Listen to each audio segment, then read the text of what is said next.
So, for my project, I did the Tertiary period, the first period of the Cenozoic, from 66 million years ago to 2.6 million years ago.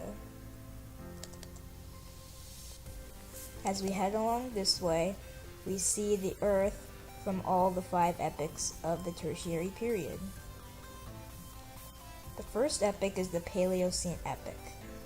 In this epoch, the Atlantic Ocean begins to form and Europe and North America connect. The next epoch of the Tertiary is the Eocene epoch. In this epoch, North America and Europe split apart. The next epoch is the Oligocene epoch. In the Oligocene epoch, India crashes into Asia, forming the Himalayas. The next epoch is the Miocene epoch, in which the polar ice caps begin to freeze, and Africa pushes into Asia, into Europe, forming the Alps. The final epoch is the Pliocene epoch, and in this epoch, an ice age causes land bridges between many continents, and North America and South America connect at Panama. I have 3 museums: the Climate Museum, the Animal Museum, and the Fossil Museum. As we head into the first museum, we see that a meteor during the Cretaceous destroyed all the sea animals and all the land animals, like this dinosaur. Now we head to the Climate Museum. Welcome to the Climate Chamber of all the tertiary epochs.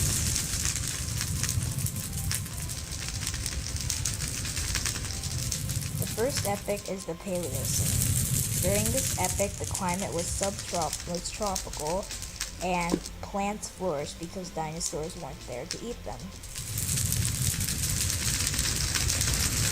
The next epoch is the Eocene epoch. During this epoch, part of the epoch consisted of volcanic activity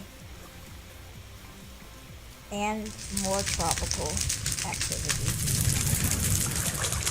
However, during the second part of the Eocene, a cooling and drying trend caused a savanna-like biome to cover the last part of the Eocene, I showed here.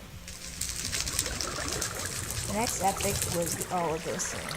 During this epoch, the cooling and drying trend continued, and plants usually grew only right next to rivers.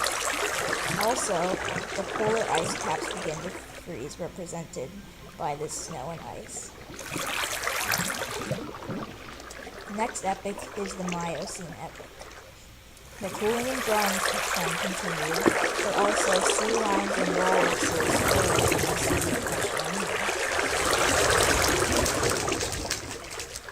The next epoch is the Pliocene. In this epoch, the climate changed from cool and dry to warm and wet, and back and forth. Also, at the end of the Pliocene, an ice age covered the Earth, represented here. Now we will go and head to my animal museum. And here, representing the animal museum, is a saber-toothed cat. Now, so the Tertiary period was called the Age of Mammals because, like in the Cretaceous, Jurassic, and Triassic, where dinosaurs ruled, animals ruled in the Tertiary. And now we enter the Animal Museum. Come here, go up the stairs, and here's the Animal Museum. Our first mammal is a small tree rodent that lived in the Paleocene era. Now this would probably be less the size of one Minecraft block. However, that wouldn't work, so we enlarged it a bit on this tree. Our next mammal is a lemur-like primate that also lived in the Paleocene. And by the end of the Paleocene, mammals didn't rule, but they are only about the size of sheep. The next animal is a flightless bird. This flightless birds flourished during the time that mammals didn't rule. Our next animal is a bat, which evolved in the Eocene epoch. This leads us to when mammals ruled the sea and land. And that brings us to the largest mammal of all, the whales. Take a look underwater. Swiffer. And that is it for the Animal Museum. And now head to the last museum, the Fossil Museum. Here we have a little fossil of probably a small tertiary mammal. So what I'm going to show you in the Fossil Museum is some archaeological digs from each of the 5 epochs. We now enter the Fossil Museum.